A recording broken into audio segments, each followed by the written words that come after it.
Exoprimal is like that one guy who has so much talent but doesn't do much with it. Experience a ridiculous story of time travel, parallel worlds, evil AIs, dinosaurs, and the most fearsome of all, the sweat fest. Oh yeah, there's also microtransactions if that scares you more than the sweating, but those are mostly cosmetics and don't affect the game. Oh wait, you can also unlock the characters faster by paying for them in a PvP game. Yeah, nothing wrong with that. Definitely wouldn't create a pub stomping environment. Step into the weird badass armored suit and feel free to switch them as you like. Each of the suits providing unique action-packed mechanics for you to mess around with. From healers to DPS to tanks to martial arts dudes who run in first and die. All coming in with custom builds that drastically improves their fighting potential. No ammo? Dodge to reload. No damage? More damage. And other stuff like that. All of the suits' design is just amazing. Yeah. They're a hybrid between mechanical and biotech, and getting into each of them feels like it's the real deal. Except for the voice, for some reason your entire personality changes when you step inside one. Might be a lower tidbit I missed somewhere. And the animation for the movement is really good. The fighting also, it's top tier, though some of the suits could use a bit more weight to their actions.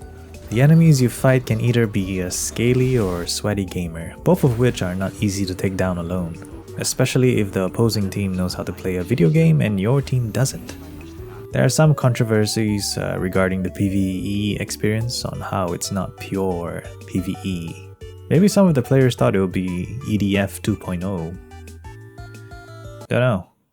I only judge a game when it's here, not before. Besides the whole drama mama thing, some mission allows you to join forces with the enemy team, which makes the experience of putting aside your differences and start kicking some ass feeling all the more sweeter.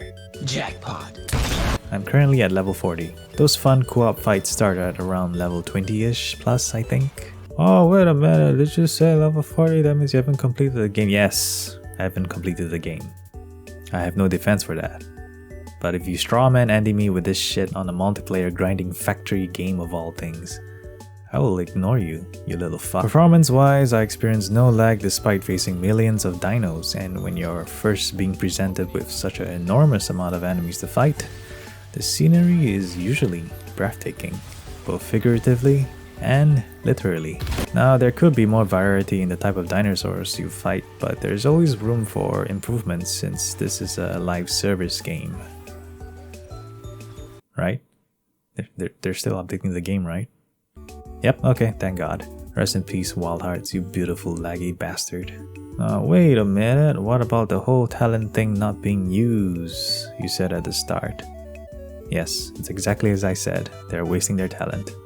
Most of the cool stuff you can do in this game is unfortunately locked behind a ridiculous method of progression, which is the story. You need to complete a certain amount of matches to unlock one part of the story, and some of those story stuff helps unlock more creative missions for you to play.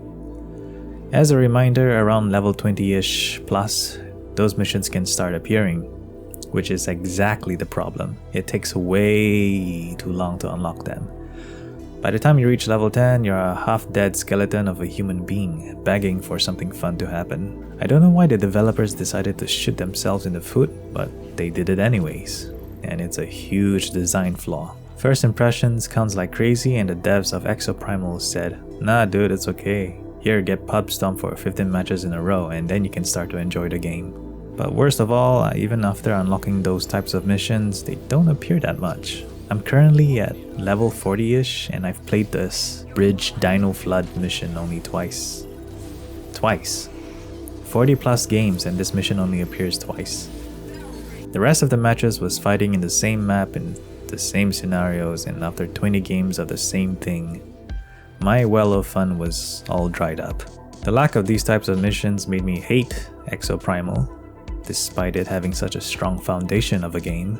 Imagine if the majority of Dark Souls 1, for example, force you to play the Undead Asylum part for 80% of the game, despite having a whole world to explore.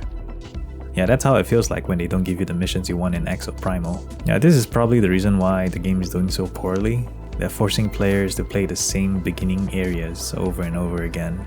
Sure, they're well designed and balanced for PvE or PvP. Sure, the matchmaking can be faster if it's all in one game mode, but you've already shown that your game can offer so much more. You can't just block that stuff out at the start. You need to give it to the players ASAP and more often, especially more so in these types of multiplayer games. If you don't have enough of those types of missions, that's fine. You can work on more of them later on. It's a live service game after all. Overall, I give Exoprimal a man. I really want to recommend this game to others, but I can't because of the way it is right now. Out of 10, because a good game with bad progression makes all the difference in player experience. And Exoprimal seriously needs to fix this before its hourglass of money runs out of time. Hey, thanks for watching until the end of the video. If you like this video, leave a like. If you like my content, then too bad. I'm very inconsistent. See you next year.